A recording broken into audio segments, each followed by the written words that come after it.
আসসালামু আলাইকুম বন্ধুরা। সাবেক প্রধানমন্ত্রী শেখ হাসিনা ডাক্তার ইউনূসকে নিয়ে একটি বক্তব্য করছিল। শোনেন, আমার পাশে সে বক্তব্যটা দিয়েছে।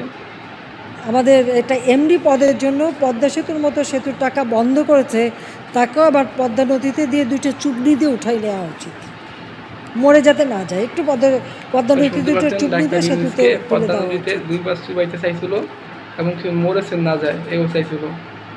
তোমাদের অনেক হাস্যকর বিষয়। এখন আবার তত্ত্বাবধায়ক সরকার হয়েছে এই ডাক্তার ইউনূস। এখন আল্লাহ জানে আমলের কী অবস্থা হয়।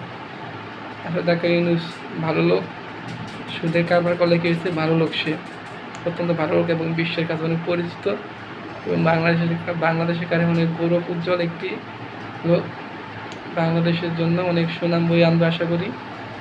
এই সরকার থাকা অবস্থায়, তত্ত্বাবধায়ক সরকার থাকা অবস্থায় ডাক্তার ইউনূস। আগামীতে কী হয় এটা আল্লাহই ভালো জানে। আল্লাহ হাফেজ বন্ধুরা। ভিডিও ভালো লাগে লাইক করবে।